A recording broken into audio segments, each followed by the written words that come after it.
नमस्कार, मैं राजेश भारद्वाज आप सभी का क्लैट प्रेप के ऑनलाइन प्लेटफॉर्म पर हार्दिक स्वागत करता हूं। Hello everyone, welcome to CLAT prep. जैसा कि आप सभी को पता है, हम डेली न्यूज एनालिसिस करते हैं, फैक्चुअल एनालिसिस करते हैं और उसके साथ साथ 20 क्वेश्चंस की प्रैक्टिस भी करते हैं। तो चलिए उसी सीक्वेंस को कंटिन्यू करते हैं। आज कौन सा दिन है? तो आज है 14 अगस्त 2025 और शायद आपको पता होगा कि कल क्या है। कल है 15 अगस्त 2025 यानी कि इंडिपेंडेंस डे। ठीक है, और कल हमारा 79th इंडिपेंडेंस डे है।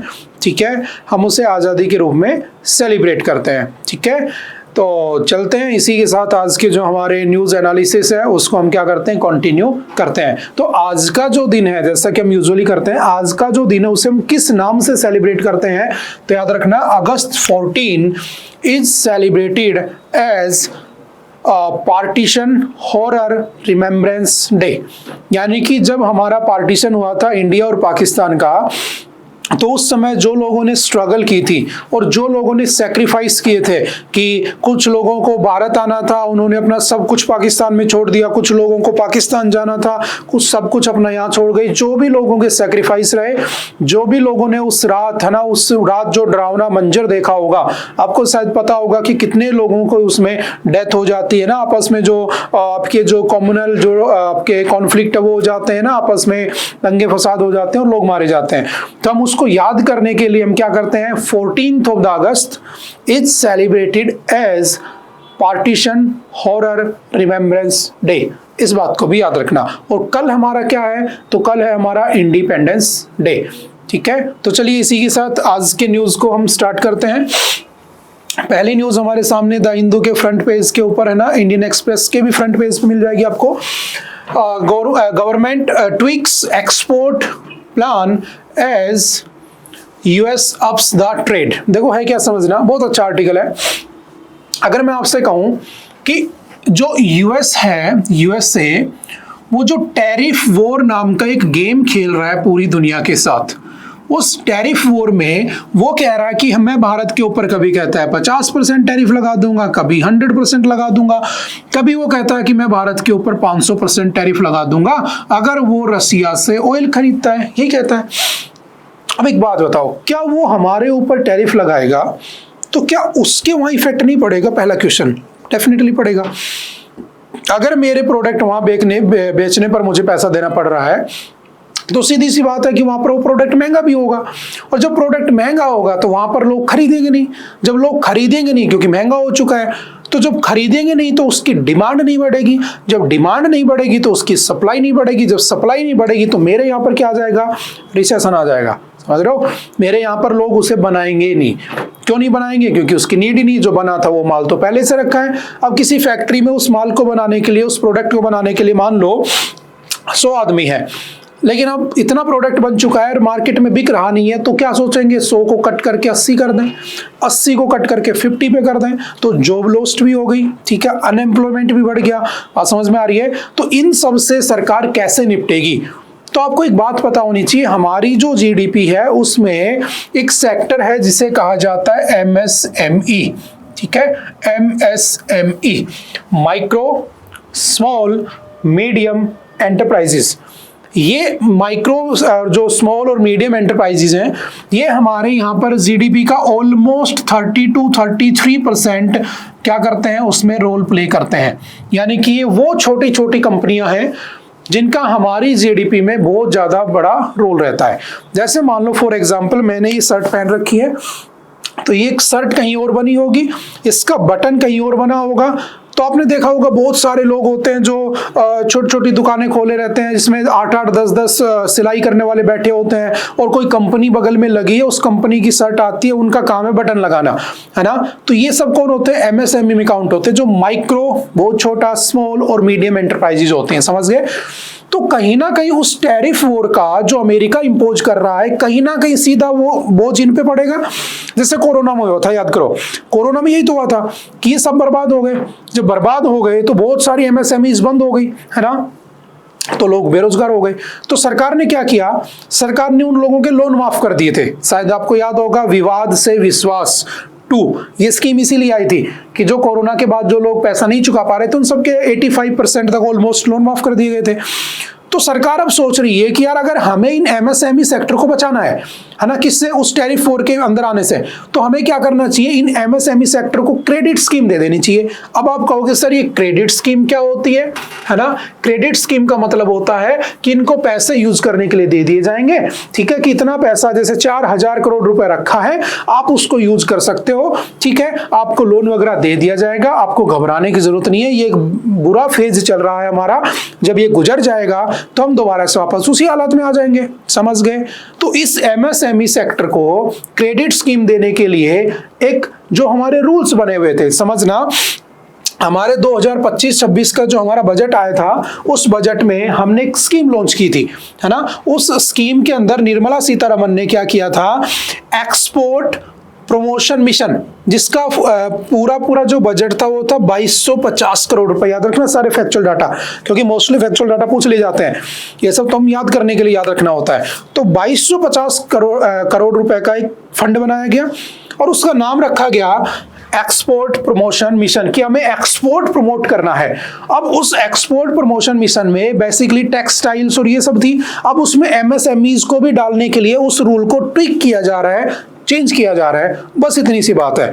तो आपको एमएसएमई की नॉलेज होनी चाहिए, आपको उससे होने वाले फायदे पता होने चाहिए, आपको उसका पॉलिटिकल टच भी पता होना चाहिए कि हमारे कॉन्स्टिट्यूशन का कौन सा वो राइट है, कौन सा वो आर्टिकल है जो micro small and medium enterprises को प्रमोट करने के लिए स्टेट द्वारा लागू किया जाता है। तो सिंपल सा याद रखना, देखो जब मैं स्टेट की बात कर रहा हूं तो डेफिनेटली आप सभी के दिमाग में क्या आ जाना चाहिए, डीपीएसपी आ जाना चाहिए। तो डीपीएसपी के अंदर याद रखना directive principle of the state policy, I hope आप जानते होंगे, है ना, पॉलिटी सबने पढ़ी होगी।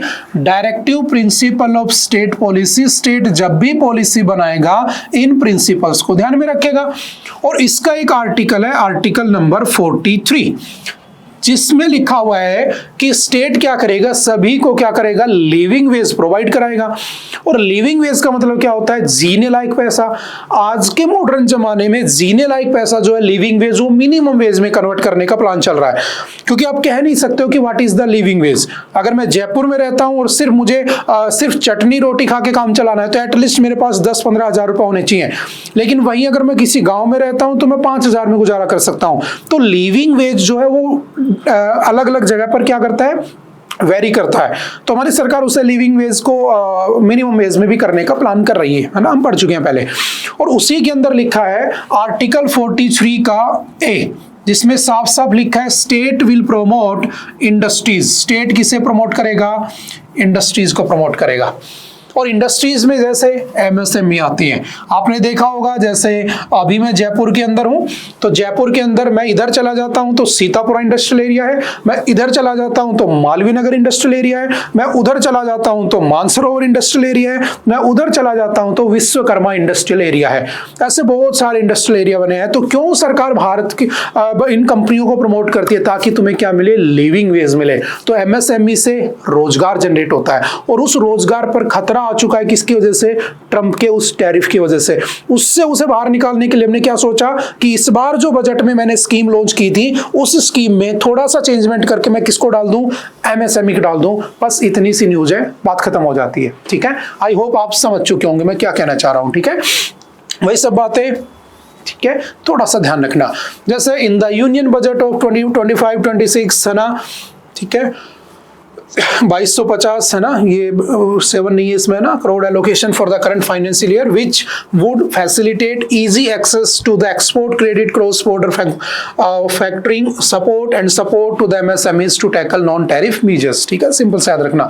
The official said that the tweaked mission would cover these targets as well, adding that the mission would now include coordination with the Ministry of Textiles and Department of Fisheries, in addition to Ministries of the Commerce, Finance and the MSME। और याद रखना जो MSME है हमारी, इन MSME का एक target, एक tagline होती है जो आपको पता होना चाहिए एटलीस्ट, जिसका नाम है ZED। तो व्हाट इज ZED अगर कभी पूछे तो जीरो इफेक्ट जीरो डिफेक्ट, यानी कि हमें एक ऐसा प्रोडक्ट बनाना है जिसमें डिफेक्ट जीरो हो, है ना, ताकि अच्छा प्रोडक्ट बने, वो एक्सपोर्ट हो सके, ठीक है। और हमें उसका जीरो इफेक्ट किस पे होना चाहिए, एनवायरमेंट पे। तो हमें एनवायरमेंट फ्रेंडली प्रोडक्ट बनाने हैं, समझ गए। तो ये उसकी जस्ट टैगलाइन है और कुछ नहीं है, ठीक है। तो बेसिक सी बातें याद रखना। आर्टिकल 43 के बी में क्या लिखा है, तो 43 के बी में कोऑपरेटिव सोसाइटीज लिखी बनी है, और वो भी क्या करती हैं, एम्प्लॉयमेंट जनरेट करने में, लोगों को लिविंग वेज प्रोवाइड कराने में हेल्प करती है, ठीक है। चलते हैं next. About 5,000 special guests invited for the 79th Independence Day celebrations at the red fort. जो आपका लाल किला है, उस लाल किले के ऊपर, और याद रखना लाल किले भी दो हैं, रेड फोर्ट भी दो हैं, एक दिल्ली में है, ये हमेशा दिल्ली पर होता है, एक आगरा में भी है, ठीक है, दोनों ध्यान रखना।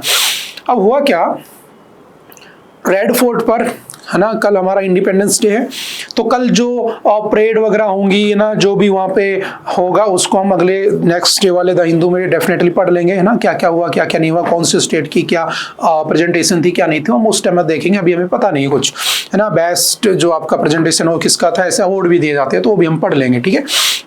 बस इतना ध्यान रखना कि 15th of अगस्त ना 1947 को इंडिया इंडिपेंडेंट होता है। और इंडिया जब इंडिपेंडेंट होता है तो उसके दो टुकड़े किए जाते हैं, एक बनता है आपका अपना प्यारा इंडिया, और एक बनता है इधर तुम्हारा प्यारा पड़ोसी पाकिस्तान, जो प्यारा नहीं है किसी भी सेंस में, ठीक है। और इधर बनता है ईस्ट पाकिस्तान, और उस ईस्ट पाकिस्तान को आज क्या कहा जाता है, बांग्लादेश कह देते हैं, ठीक है। तो जब ये डिवीजन हुआ, तो आपसे जस्ट मैं, है ना, पूरी हिस्ट्री नहीं पढ़नी है, हमें कुछ कुछ बातें ध्यान रखनी है कि जब ये हमारा पार्टीशन हुआ तो उस समय लास्ट वाइसराय कौन था। तो सिंपल याद रखना, लास्ट वाइसराय कौन थे हमारे इंडिया के, तो वो थे लॉर्ड माउंटबेटन, ठीक है। इनको भेजा ही इसलिए गया था कि भारत को आजाद कर दिया जाए, और ये जब आते हैं तो उस प्लान को कहा गया माउंटबेटन प्लान। तो अगर आपसे पूछे कि भारत किस प्लान से आजाद हुआ था, तो India was announced independent by the Mountbatten plan, ठीक है, सिंपल सा याद रखना। इसके बाद क्या हुआ, तो जब लॉर्ड माउंटबेटन ने भारत को आजाद कर दिया तो भारत को डिवाइड करना था, है ना, दो पार्ट में। तो किसको बुलाया गया, तो याद रखना सिंपल सा, सर रेडक्लिफ। और रेडक्लिफ आते हैं, है ना, और भारत को दो पार्ट में तोड़ देते हैं। और जब दो पार्ट में तोड़ देते हैं तो एक्चुअल में वो पहली बार भारत आते हैं ना, इतनी नॉलेज नहीं थी उन्हें, उनको मैप दे दिया कि जहां से मन किया उन्होंने लाइन खींच दी। अब दीवार तो बनाई नहीं होगी जाके, वरना तो पंगे क्यों होते। अब लोगों को लगा कि जैसे मान लो मैं बैठा हूँ, मैं अपने घर में न्यूज़पेपर पढ़ रहा हूँ, बैठक में बैठा हूँ, बैठक मतलब हॉल में बैठा हूँ, है ना। अब जैसे मैं बैठा, है ना, मैं पढ़ रहा हूँ न्यूज़पेपर, पता चला सामने मेरा घर है, उस घर के गेट पर भैंस बंधी है, ठीक है, और बाउंड्री खींची, है ना, और मेरी भैंस जो है, मेरा गेट है वो पाकिस्तान में चला गया। अब उधर के पाकिस्तानी मेरी भैंस खोलने के ले जाने के चक्कर में, मैं अपनी भैंस को बचाने के चक्कर में हूँ, और दोनों आपस में लड़ पड़े। इतने दंगे फसाद हुए ना, कोई इधर भाग रहा है, कोई उधर भाग रहा है। इसीलिए दैट इज वाई आज हम क्या बनाते हैं, पार्टीशन हॉरर रिमेम्बरेंस डे, ठीक है। वो जो हुआ था ना, वो आज ही के दिन हुआ था, समझ गए। तो कौन था वो, लॉर्ड माउंटबेटन। अलग बाउंड्री किसने खींची, रेडक्लिफ ने। इसीलिए आपसे पूछेगा which boundary separates India and Pakistan, तो Radcliffe line separates India and Pakistan, ये भी आपको पता होना चाहिए, ठीक है। और जब हम इंडिपेंडेंट हुए तो आपके जो साउथ इंडियन जो राजा होते थे ना, आपके चोलाज, और ये क्या करते थे, एक सेंगोल होता था, सेंगोल है ना, लगभग 5-5.5 फीट का चांदी का एक वो होता है, ठीक है, पिलर जैसा, है ना, लकड़ी होती है, मतलब चांदी का बना होता है बेसिकली ना, 5-5.5 फीट का, और उसके ऊपर एक नंदी महाराज बैठे होते हैं ना, वो एज ए सिंबल दिया जाता था किसका, पावर ट्रांसफर। तो याद रखना, लॉर्ड माउंटबेटन ने वो जो सेंगोल था, उसे हम सेंगोल कहते हैं, वो सेंगोल मंगवाया कहाँ से, तमिलनाडु से, किसी मंदिर में से, और उसको दिया किसको, पंडित नेहरू को। और पंडित नेहरू को देने के बाद, ठीक है, अब जब हमारी न्यू पार्लियामेंट बिल्डिंग बनाई गई 2023 में, आपको याद होगा ना, नई पार्लियामेंट बिल्डिंग बनी है, ठीक है, क्योंकि डिलिमिटेशन होगा तो सीटें बढ़ेंगी, तो ज्यादा सीटें करके बनाई गई है, ठीक है। तो उसके अंदर हमने, जहां हमारा स्पीकर बैठता है उसके बगल में सेंगोल रख रखा है, समझ गए। तो सेंगोल क्या था, तो सेंगोल वाज ट्रांसफर्ड, या Sengol was given to the prime minister. कौन थे उस समय, पंडित जवाहरलाल नेहरू, इंटरिम गवर्नमेंट के प्राइम मिनिस्टर थे, by Lord Mountbatten as a symbol of power transfer. तो पावर ट्रांसफर का सिंबल क्या था, सेंगोल था। इस बात को भी अच्छे से याद रखना, ये लास्ट ईयर न्यूज में था, क्योंकि जो पार्लियामेंट बिल्डिंग बनी तो न्यूज में आ गया था, ठीक है।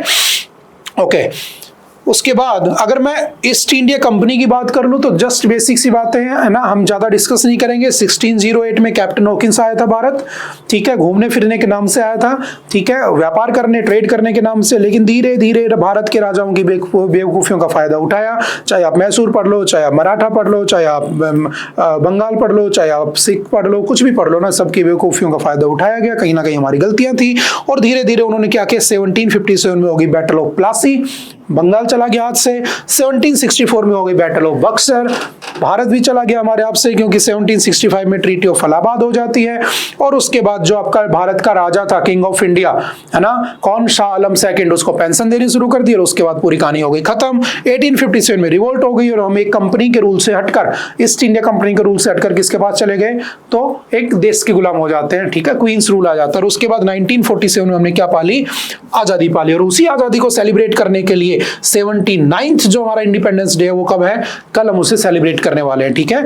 तो कल जो होगा वो हम परसों पढ़ लेंगे, ठीक है। चलते हैं थोड़ा सा आगे, ये कुछ बातें याद रखना बेसिक सी। Africa is challenging China's mining hegemony, क्या है समझना, बहुत अच्छा टॉपिक है ना, शानदार। अगर पढ़ोगे तो तुम्हें लगेगा कि हाँ यार ऐसा होना चाहिए, ये हमारे कॉन्टेक्स्ट में शानदार है, ध्यान रखना, चाइना के लिए अच्छा नहीं है। अब देखो एक बात मैं हमेशा आपसे कहता हूं कि जो चाइना है ना वो क्यों हमसे आगे है, क्यों सारी दुनिया से आगे बढ़ रहा है, क्योंकि चाइना के पास 85% चाइना रिन्यूएबल एनर्जी रिसोर्सेज को क्या करता है, कंट्रोल करता है। और ये सारे उसमें मिलते नहीं है, वो एक्सट्रैक्ट कहीं और से करके लाता है। एक्सट्रैक्ट कहां से करके लाता है, एक्सट्रैक्ट करके लाता है वो अफ्रीकन कंट्रीज से। समझना पूरी कहानी, मैटर क्या है। और अफ्रीकन कंट्रीज से वो एक्सट्रैक्ट करके लाता है, निकाल के लाता है। मैंने कहा ना कि मिट्टी का एक गोला ले लो, उसमें तुम्हें पता है कि इसमें कोबाल्ट है ना, जर्मेनियम है, ठीक है, ये सब है, बट उसे एक्सट्रैक्ट कैसे करोगे, वो जो जटिल प्रोसेस है ना, वो जो हार्ड जो प्रोसेस है वो चाइना के पास है। तो चाइना क्या किया, इन सभी अफ्रीकन कंट्रीज के पास गया, बोला कि मैं तुम्हारे यहाँ सड़क बना दूंगा, मैं तुम्हारे यहाँ हॉस्पिटल बना दूंगा, जैसे हमारे नेता लोग वादा करते हैं, ठीक है, मैं तुम्हारे यहाँ ऐसा कर दूंगा वैसा कर दूंगा। वो लोग खुश हो गए, गरीब थे। अब गरीब आदमी ने जिंदगी में कभी कुछ देखा नहीं होगा, वो तो खुशी हो जाएगा, वो खुश हो गया, अच्छा सड़क बन जाएगी, ऊंची ऊंची बिल्डिंगें बनेंगी, अच्छा ट्रेन भी चलेगी यहाँ से। उन्होंने कहा ठीक है डन, पैसा लेते गए, रिसोर्सेज उन्हें दे दिए। चाइना बहुत दिमाग से खेल रहा है, इसलिए चाइना, देखो भारत और चाइना साथ साथ ही इंडिपेंडेंट हुए थे, 1-2 साल का ही गैप है, लेकिन चाइना हमसे बहुत आगे है ना। उसका रीजन यही है, चाइना ने सबसे एक्सट्रैक्ट किया और सबको वो चीज दी नहीं जिसका उसने वादा किया था। जैसे हमारे नेता लोग नहीं करते हैं, वादा करते हैं दिखते नहीं है 5 साल, ऐसा चाइना ने किया। तो अब वहां पर अफ्रीका में अफ्रीकन कंट्रीज ने क्या किया, जो भी वो देश जहां से एक्सट्रैक्ट करता है उन्होंने अपोज करना शुरू कर दिया। और जब अपोज करना शुरू कर दिया तो भारत जैसे देशों के लिए एक बहुत अच्छी अपॉर्चुनिटी है कि हम अपनी कंपनियां वहां ले जाकर लगा दें और हम उससे क्या पाले, प्रॉफिट पाले। तो चलो बताओ, इसी बात पर अगर तुम बहुत अच्छे से प्रिपरेशन कर रहे हो, अगर तुम्हारी तैयारी बहुत शानदार चल रही है, तो बिना देखे बताना है, ठीक है, चाहे एक ही आंसर क्यों ना है। वो कौन सी कंपनी है जो इंडिया ने बनाई है कुछ साल पहले, एक ही कंपनी है जो दूसरे देशों में जाएगी और वहां पर मिनरल्स को, रेयर अर्थ मिनरल्स को, क्रिटिकल अर्थ मिनरल्स को एक्सट्रैक्ट करेगी और भारत के लिए लेकर आएगी। बताना उस कंपनी का नाम क्या है। तो ऐसी कंपनी भारत और बना दे, है ना, और बनाकर क्या करे, हमारे लिए अपॉर्चुनिटी है कि चाइना की जो ग्रोथ का रीजन है वो हम छीन लें और हम ग्रो कर जाएं। वहीं अमेरिका भी इस चीज को देख रहा होगा, लेकिन वो अमेरिका की तरफ नहीं जाएंगे, क्योंकि अमेरिका ने बहुत से देशों को बर्बाद किया है। जहां भी बर्बादी है वहां अमेरिका है, तुम इस बात को जानते हो और वो देश भी जानते हैं। तो इंडिया के लिए बहुत अच्छी गोल्डन अपॉर्चुनिटी है, बस यही इसमें लिखा है और कुछ नहीं है, समझ गए। अब थोड़ा सा फैक्चुअल पढ़ लेते हैं जो हमारे एग्जाम के काम का है। A new wave of the resistance driven by the increased scrutiny from the African governments as well as civil society activism is starting to challenge China's long-standing dominance in Africa's mining industry. Chinese firms have often failed to deliver promised skill transfer or infrastructure, है ना, वही जो अभी हमने बात की। Consequently, African nations are growing, asserting their rights to value-added development कि हमारे को डेवलपमेंट चाहिए, वो नहीं कर पा रहे हैं। The old model of raw resources extraction in exchange for infrastructure or investment is no longer tenable in a region demanding agency, accountability and economic sovereignty। तो वो लोग चाहते हैं कि चाइना यहाँ से भाग जाए, है ना। इसको पढ़ जरूर लेना, वही सब बातें लिखे, जिम्बाब्वे क्या कह रहा है ना, वही सब कह रहा है।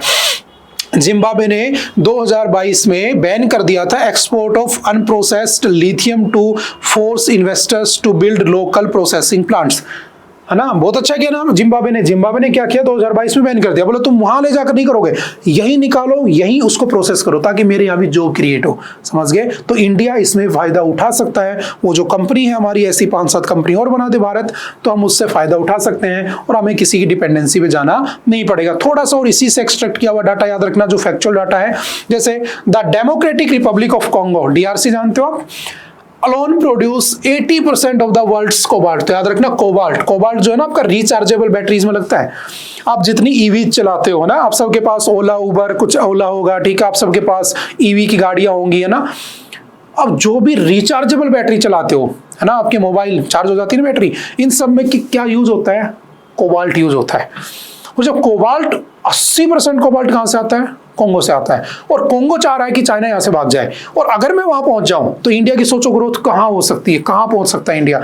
इस बात पर इंडिया को ध्यान देना चाहिए, बस यही उसकी थीम है, समझ गए। तो ये भी याद रखना, दुनिया का सबसे ज्यादा कोबाल्ट कहां प्रोड्यूस होता है, तो वो आपका डीआरसी में, अक्रॉस अफ्रीका, ठीक है। Beijing's once unquestioned mining dominance is now being scrutinized more closely with a growing demand for fairer, more transparent partnership, ठीक है। तो सिंपल सा याद रखना, और नए पार्टनर ढूंढना चाहते हो तो हम उनके पार्टनर बन सकते हैं, ठीक है। चलते हैं थोड़ा सा आगे, अच्छा टॉपिक है, जस्ट पढ़ लेना इसे।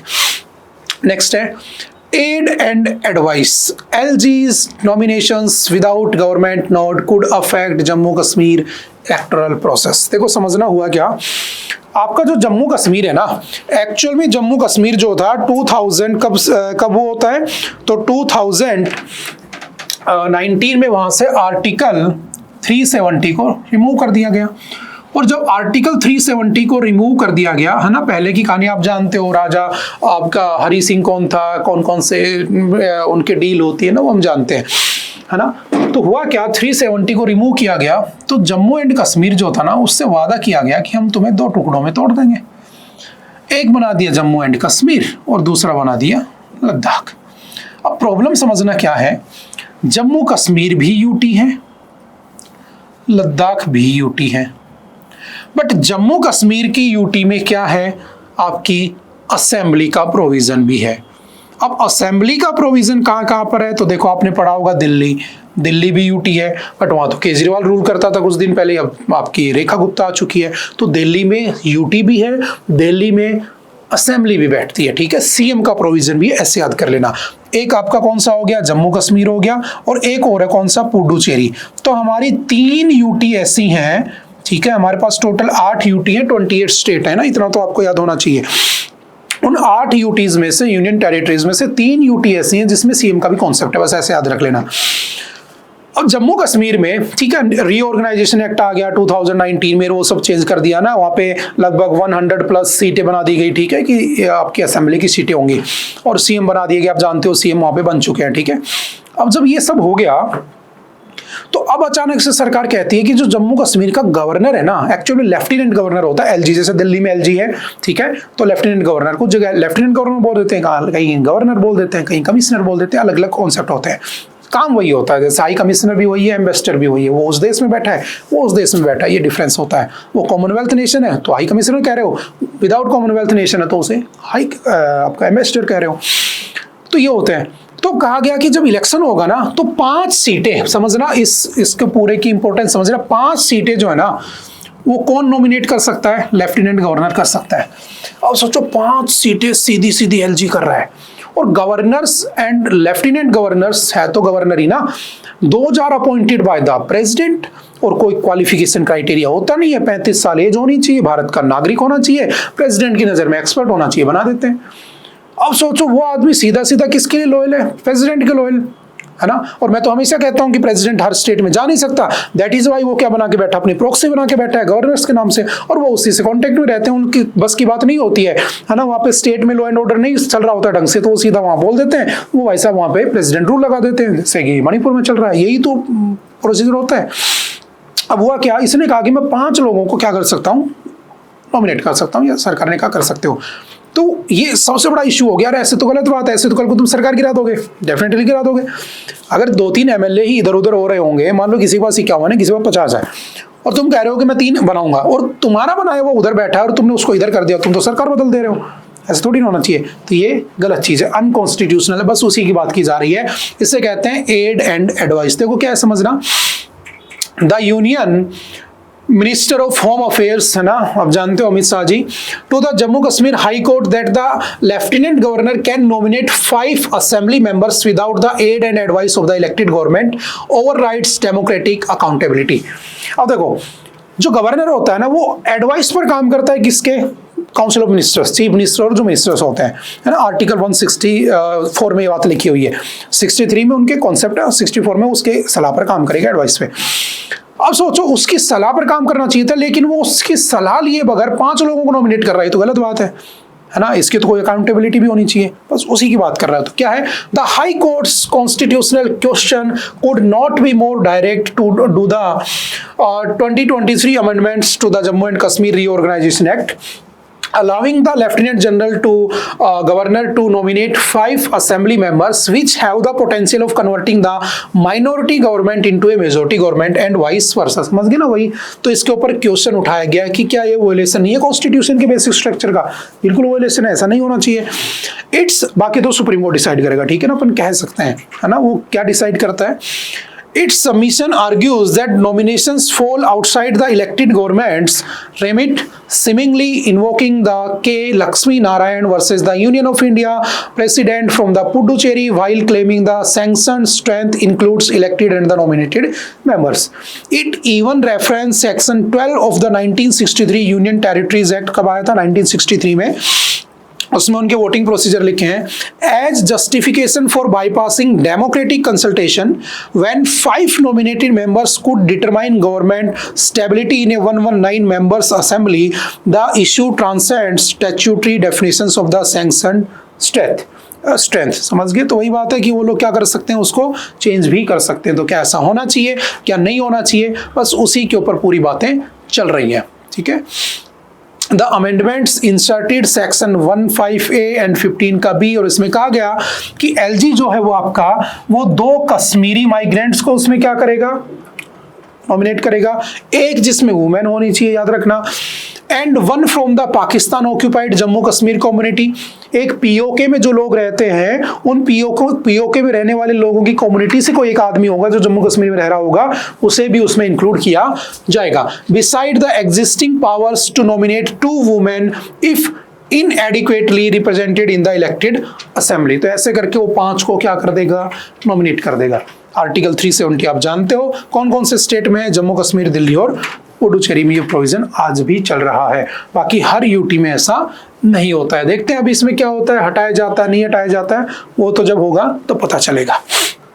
नेक्स्ट देखते हैं, a war game changer in a battle for influence in Asia. ये भी बहुत अच्छा टॉपिक है ना। क्या कह रहा है समझना, The world first noticed a massive shift in how wars are fought during the second Nagorno-Karabakh conflict। 2020 में आप जानते हो आपके आर्मेनिया और जो अजरबैजान है उसके बीच में क्या हुआ, कॉन्फ्लिक्ट हुआ, नगोर्नो और जो आपका कौन सा है, नगोर्नो और काराबाख कॉन्फ्लिक्ट। उसके बाद आपका ऑपरेशन सिंदूर हुआ, ठीक है। तो जितने भी लड़ाइयाँ हो रही हैं इन सारी लड़ाइयों के अंदर आप एक चीज नोटिस करोगे, है ना, मैं थीम समझा देता हूँ कि आजकल लड़ाई लड़ने के लिए लोगों को नहीं भेजा जा रहा है, हम ड्रोन भेज रहे हैं, है ना। और जब हम ड्रोन भेज रहे हैं तो ड्रोन सीधा जाता है, हिट करता है और लोग जो ह्यूमन कैजुअलिटी है उसको प्रिवेंट कर दिया जाता है, यही होता है। तो आने वाला जो टाइम है वो किसका है, ड्रोन्स का है ना। ऑपरेशन सिंदूर में देखा तुमने, ड्रोन से ड्रोन घूम रहे होते हैं ना, है ना, कैजुअलिटी नहीं होती है। उधर टेररिस्ट की कैजुअलिटी हुई वो बाद की बात है, उनको तो मारना ही था हमें, लेकिन वैसे कोई ऐसा नहीं हुआ। तो इसमें यही कह रहा है कि आने वाला टाइम जब ड्रोन वार का है तो हम पीछे क्यों रहे, इंडिया क्यों पीछे चल रहा है आज भी, और इंडिया एक्चुअल में पीछे चल रहा है। अब पढ़ोगे तो समझ में आएगा। देखो सबसे अच्छे जो ड्रोन है वो बनाता है यूएस से, टर्की, आप जानते हो टर्की के ड्रोन्स तो है ना, पाकिस्तान ने वही तो यूज किए थे, चाइना और इजराइल। अब अगर मान लो जैसे ऑपरेशन सिंदूर हुआ, अगर मान लो कल को मुझे पाकिस्तान से फिर लड़ाई होगी, ठीक है, ये कह रहा है वो, तो मुझे ना तो यूएस से ड्रोन देगा ना टर्की देगा, भूल जाओ, क्योंकि ये हमेशा किसके सपोर्टर रहे हैं, आज तक का इतिहास रहा है पाकिस्तान के, ठीक है। चाइना जो है उससे मैं लूंगा नहीं, क्योंकि पता नहीं वो ड्रोन उधर मारने के लिए भेजूं, वो इधर ही बॉम्ब डाल दे, है ना। कोई भरोसा नहीं है चाइना की चीज़ का, चले तो चांद तक, ना चले तो शाम तक, ये कहावत होती है ना। तो इसका भी मैं यूज़ नहीं कर सकता। इजराइल से मैं खरीदता हूँ, तो क्यों मैं इन लोगों पे डिपेंडेंसी शो करूं, क्यों ना मैं इसको डोमेस्टिकली प्रोड्यूस कर लूं। जैसे MQ-9B है ना, MQ-9B का भी इसने एग्जांपल दिया कि हमने MQ-9B जो है वो किससे खरीदा, USA से खरीदा। क्यों खरीदा, क्योंकि मेरे पास है ही नहीं। समझ में आ रही है। तो हमें इसका प्रोडक्शन घर पे ही कर लेना चाहिए, बस यही कहने की कोशिश कर रहा है और कुछ नहीं है। Just read and pass on. The world first notice, ठीक है वही सब बातें हैं। इंडिया पाकिस्तान ऑपरेशन सिंदूर कह रहा है, in the aftermath of the clash India is trying to upgrade and modernise its military. In 2024 India finalised an order of the 31 MQ-9B, ठीक है, ये आपके MQ-9B ड्रोन्स हैं जो हमने USA से लिए हैं। Reapers from the United States including Sky Guardian and the Sea Guardian models. जैसे हमारे पास कुछ ड्रोन है, लेकिन तुम गौर से देखना कि भारत का कोई है कि नहीं है ना, तो हमें उसी पे ध्यान देना चाहिए, ऐसा कहना है उसका। सर्वेलेंस के लिए हमारे पास है हेरोन, इजराइल का है। सर्चर MK-12 इजराइल का है। रुस्तम तपास ये इंडिया का है, लेकिन ये अभी एडवांस फेज में इसकी टेस्टिंग ही चल रही है। आर्मड, अगर मुझे कॉम्बैट करना है, किसी से लड़ना है, तो मेरे पास MQ-9B है जो USA का है। मेरे पास हेरोन TP है जो इजराइल का है, ठीक है। तो मेरे पास खुद का कुछ है ही नहीं।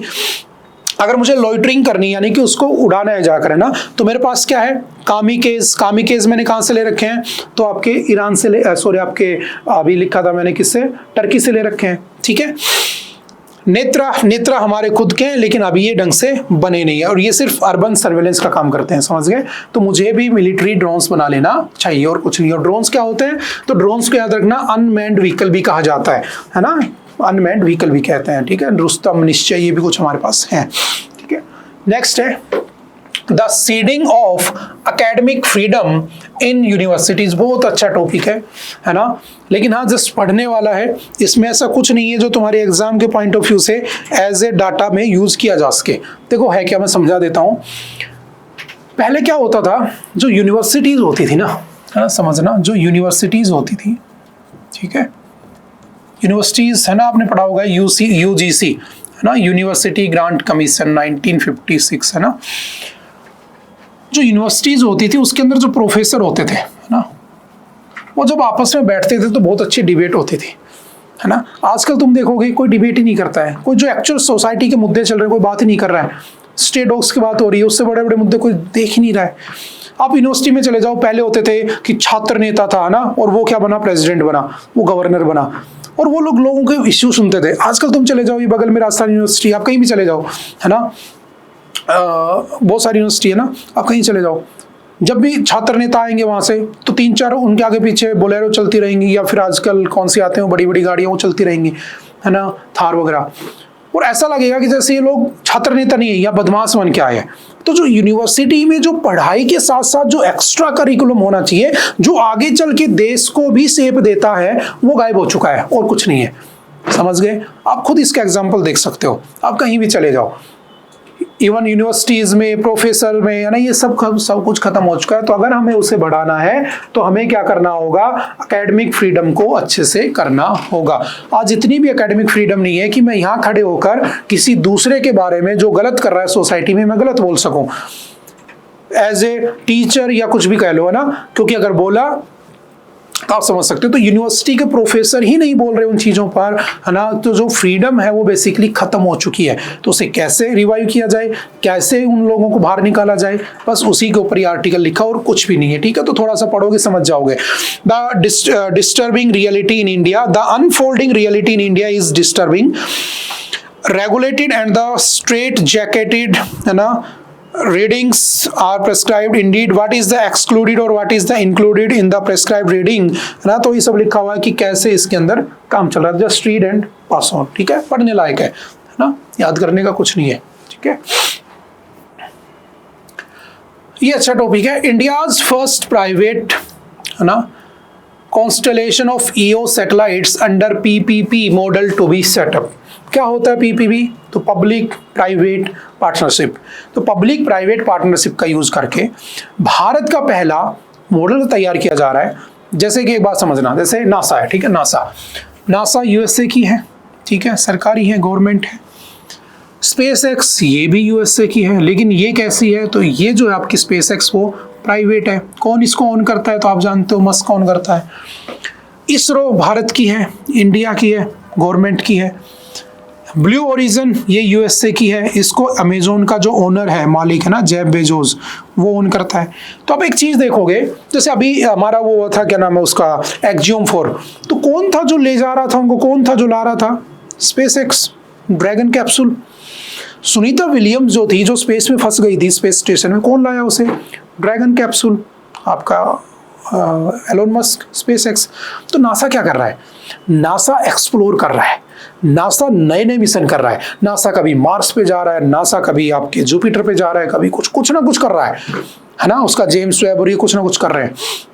भारत क्या कर रहा है, इसरो के पास बजट कम है, 12-13 हज़ार करोड़ रुपए मिलते हैं, उसमें वो बेचारा मिशन भी लॉन्च करे, उसमें वो बेचारा आपका मिशन लॉन्च करने के साथ साथ आपके सैटेलाइट वगैरह भी लॉन्च करे, आपके इंटरनेट की फैसिलिटी वो देखे, सब कुछ देखे, तो पैसा भी खर्च हो जाता है, बजट की कमी रहती है बेचारे के पास, एक्सपर्टीज नहीं आ पा रहा है, जिन साइंटिस्टों को, जिन लोगों को अच्छी जगह यूज कर सकता नहीं कर पा रहा है। तो क्यों ना हमारे पास भी कुछ ऐसा होना चाहिए कि एक प्राइवेट ऐसा ग्रुप होना चाहिए जो बाकी के छोटे मोटे काम कर ले और इसरो फोकस करे नासा की तरह इसमें एक्सप्लोर करने में। जैसे ब्लू ओरिजिन है, ब्लू ओरिजिन क्या करता है, स्पेस ट्रिप ले जाता है, शायद आपने पढ़ा होगा, 10 करोड़ रुपए दो, 15 मिनट के स्पेस में लेकर जाएगा आपको और वापस ले आएगा। इसरो भी कह रहा है मैं भी करूंगा, क्यों ना ऐसा कोई प्राइवेट करे, समझ गए, बस इसी के ऊपर बात की जा रही है। तो देखते हैं थोड़ा सा किसकी बात कर रहा है, ठीक है, थोड़ा सा पढ़ते हैं। The Indian National Space Promotion and the Authorisation Centre IN-SPACe, IN-SPACe जो है याद रखना 2020 में बना होता है।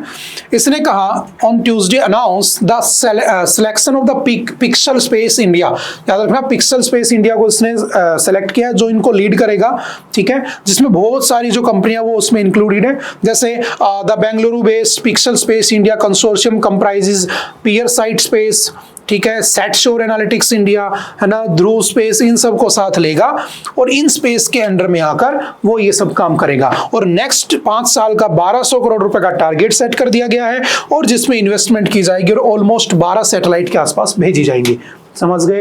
तो जैसे वो आगे बढ़ रहे हैं हम भी आगे बढ़े, इसके लिए काम किया जा रहा है। ये जो सैटेलाइट होंगी क्लाइमेट चेंज के बारे में बताएंगी, monitoring, disaster management, agriculture, national security, urban planning, उन सब के ऊपर ये क्या करेंगी, काम करेंगी। और पिक्सल स्पेस कहाँ की है, तो याद रखना बेंगलुरु बेस्ड है, हेडक्वार्टर इसका बेंगलोर में है, ठीक है, सिंपल याद रखना। Indian National Space Promotion and Authorization Center is a single window independent nodal agency that functions as an autonomous agency in the Department of Space। याद रखना Department of जो Space है वो आपका 1972 में बना होता है, ठीक है। और डिपार्टमेंट ऑफ स्पेस है उसका हेड कौन होता है हमेशा, तो प्राइम मिनिस्टर होता है, ध्यान रखना, है ना। इसको 1972 में बनाया गया था जब आपके विक्रम साराभाई जी की डेथ हो जाती है, तो इंदिरा गांधी को लगता है कि अब स्पेस प्रोग्राम कौन चलाएगा, तो सतीश धवन से रिक्वेस्ट की जाती है, ही वाज इन नासा में था, उसे वापस बुलाया जाता है और वो आकर इसरो ज्वाइन कर लेता है और उनको दूसरा चेयरमैन भी बना दिया जाता है, ठीक है। आज के दिन कौन है, वी नारायणन, पहले कौन थे, विक्रम साराभाई, दूसरे कौन थे, सतीश धवन, ठीक है, ये भी ध्यान रखना। तब इंदिरा गांधी को लगा कि यार मुझे कुछ ऐसा करना चाहिए कि मैं स्पेस के प्रोग्राम को ढंग से अपने करीब से देख सकूं, तो उन्होंने डिपार्टमेंट ऑफ स्पेस बना दिया और सारे के सारे स्पेस से रिलेटेड डिपार्टमेंट उसी के अंडर आते हैं, ठीक है। और वो 1972 में बना था और उसका हेड हमेशा प्राइम मिनिस्टर होता है, जैसे आज के दिन मोदी जी हैं, तो पहली कौन थी, इंदिरा गांधी, आज कौन है, मोदी जी। कई बार ऐसे भी क्वेश्चन आ जाते हैं, ठीक है, सिंपल याद रखना। क्या भारत में कोई प्राइवेट स्पेस एजेंसी है, तो बहुत सारी हैं, ठीक है, लेकिन वो ढंग से काम करे इसके लिए हम ये सब कर रहे हैं और कुछ नहीं। जैसे स्काई रूट 2018 में बना था, हैदराबाद में हेडक्वार्टर है, इसने अपना एक विक्रम ऑर्बिटल सैटेलाइट भी लॉन्च किया था जो अभी काम भी कर रही है। अग्निकुल कॉस्मोस चेन्नई बेस्ड है, 2017 में बनी थी, ये तो आप जानते हो। इसने अभी अग्निबाण भेजा था। अग्निबाण क्या था, तो अग्निबाण दुनिया का, याद रखना, वर्ल्ड्स फर्स्ट 3D प्रिंटेड, है ना, रॉकेट इंजन यूज किया गया था उसमें, 3D प्रिंटेड रॉकेट इंजन दुनिया का पहला अग्निकुल कॉस्मोस में, ठीक है, सॉरी अग्निबाण में, और कंपनी का नाम है अग्निकुल कॉस्मोस। फिर पिक्सल, ठीक है, बेंगलुरु, ये तो अभी हमने पढ़ाई है। ध्रुव स्पेस 2012 में बना था हैदराबाद में, ठीक है, स्मॉल सैटेलाइट सॉल्यूशंस करता है। बेलाट्रिक्स एरोस्पेस 2015 में बेंगलुरु में। कावा स्पेस 2019 मुंबई में। तो कुछ कुछ के नाम याद रखना, जैसे ब्लू ओरिजिन और स्पेस एक्स आप याद रखते हो, ठीक है, सिंपल याद रखना। और ये कुछ कुछ तो न्यूज में भी आते रहते हैं। स्टारलिंक, अच्छा इसी के साथ याद रखना जो आपका स्टारलिंक है ना, वो भी भारत में क्या कर रहा है, इंटरनेट फैसिलिटी प्रोवाइड कराने की बात कर रहा है सैटेलाइट के थ्रू, जिसमें आपको वायर की जरूरत नहीं होगी, रिमोट एरियाज में आप पहुंच जाओगे, ठीक है, जहां पर नेटवर्क नहीं आते हैं। जैसे कई बार चलते चलते बस में नेटवर्क गायब हो जाते हैं, ट्रेन में नेटवर्क गायब हो जाते हैं, प्लेन में गायब हो जाते हैं, वो सब नहीं होगा। क्यों? क्योंकि सीधा सैटेलाइट के थ्रू आपको इंटरनेट प्रोवाइड किया जाएगा, ठीक है। तो ये भारत में आने के लिए इसे अलाउ कर दिया गया है। और आपकी जो जियो है ना, जियो आप जानते हो, और जो एयरटेल है, इन दोनों ने इसके साथ एमओयू भी साइन कर लिया है कि ये भारत में इसको प्रमोट करेंगे, ठीक है। सिंपल याद रखना, ठीक है। ऑन द मूव कनेक्टिविटी मिल जाएगी, डिजास्टर रेजिलियंस रहेगा। मान लो कहीं आंधी तूफान आ गए तो होता है ना कि तार वार खत्म हो गए तो नेट ही नहीं चल रहा है, तो वो सभी खत्म है, सीधा डायरेक्ट आपको सैटेलाइट से इंटरनेट मिल जाएगा। बट डिसएडवांटेज क्या है, लिमिटेशन क्या है इसमें, तो याद रखना कॉस्ट बहुत ज्यादा है, इतनी ज्यादा है कि साल का लगभग 1 से 1,20,000 रुपये खर्च आने वाला है। जबकि जियो में चलाता हूँ साल का 4-5 हज़ार में काम चल जाता है, तो थोड़ी कॉस्टली भी है, ठीक है। लेकिन देखते हैं उसके साथ क्या होता है, ठीक है। तो ये भी थोड़ा सा ध्यान रखना स्टारलिंक का। Next, thousands of the forest rights titles vanish in Chhattisgarh records. Chhattisgarh में बुरे हालात चल रहे हैं ना, वहाँ पर पेड़ों को, जंगलों को काटा जा रहा है, और जो वहाँ के लोग हैं, ट्राइबल लोग हैं बेसिकली, ठीक है, उन लोगों के बेसिक जो राइट्स हैं, फॉरेस्ट राइट, वो भी छीने जा रहे हैं, ठीक है। उसी के ऊपर ये आर्टिकल है और कुछ नहीं है।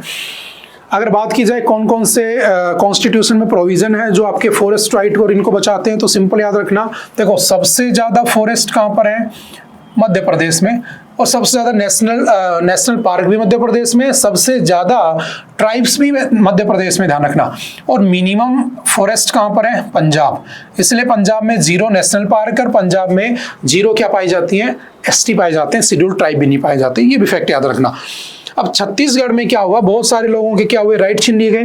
Thousands of the forest rights titles distributed across the at least 3 districts in the Chhattisgarh seems to have disappeared from the records of the state government's tribal welfare department at various points over the last 17 months. According to the documents accessed by the Hindu through the Right to Information RTI Act.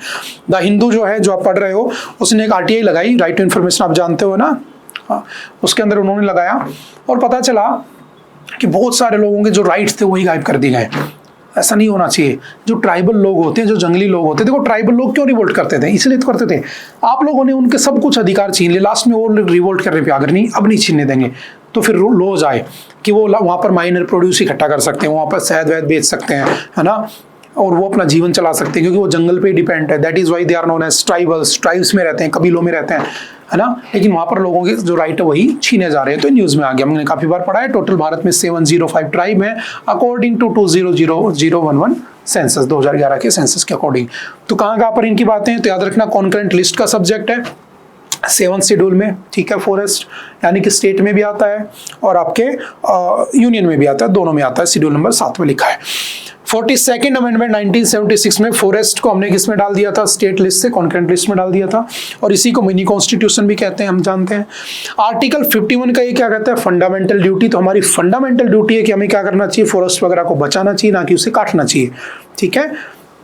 उसके बाद article 48 का ये क्या कहता है कि state को ये मैंडेट करता है कि वो किसको प्रोटेक्ट करेगा, एनवायरनमेंट को प्रोटेक्ट करेगा और उसके सेफगार्ड को इंप्रूव करेगा, ठीक है। ये डीपीएसपी का भी पार्ट है, ठीक है, ये फंडामेंटल ड्यूटी का भी पार्ट है, ठीक है, और ये आपके फंडामेंटल राइट का भी पार्ट है। Article 21 right to clean healthy and sustainable environment मुझे चाहिए, तो उसके लिए मुझे क्या होना चाहिए, फॉरेस्ट होनी चाहिए। अगर जंगल ही नहीं रहेंगे तो मैं शुद्ध हवा कैसे ले पाऊंगा, समझ गए। तो right to clean air, article 21 right to life में भी इंक्लूडेड होता है। तो ये जस्ट बेसिक सी बातें ध्यान रखनी है, ठीक है। अभी और चलेगा ये आगे तो हम पढ़ लेंगे। द फॉरेस्ट राइट एक्ट कब आया था, 2006 में, जिसमें शेड्यूल ट्राइब के लोगों को बहुत सारे क्या दिए गए थे, राइट दिए गए थे, ठीक है।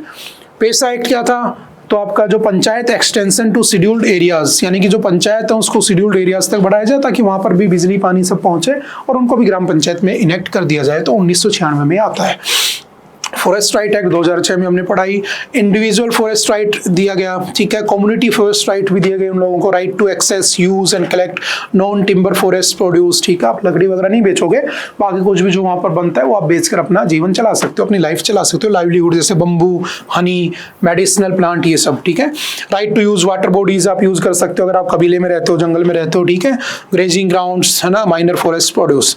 कम्युनिटी फॉरेस्ट रिसोर्स राइट भी उन्हें दिए गए, ठीक है। तो ग्राम सभा बना सकते हो, और ये सब उनको राइट दिए जाते हैं, लेकिन अभी उनके राइट छीने जा रहे हैं। बस यही न्यूज़ है, देखते हैं अभी आगे क्या होता है उसमें। अगर बड़ा प्रोटेस्ट होता है तो हम डेफिनेटली उसे देखेंगे, ठीक है। ओके, आई थिंक आज के लिए इतना ही था। आई होप कि आप लोगों को बातें समझ में आई होंगी। फिर भी अगर किसी तरह का कोई भी डिस्प्यूट रहता है, कोई भी डाउट रहता है ना, डिस्प्यूट तो क्या रहेगा, कोई भी अगर तुम्हें डाउट रहता है कहीं पर भी किसी भी चीज़ में, तो आप एनी टाइम आकर मिल सकते हैं, पूछ सकते हैं, ठीक है। मिलते दोबारा से किसी नेक्स्ट लेक्चर में। Okay, bye bye, thank you, have a nice day.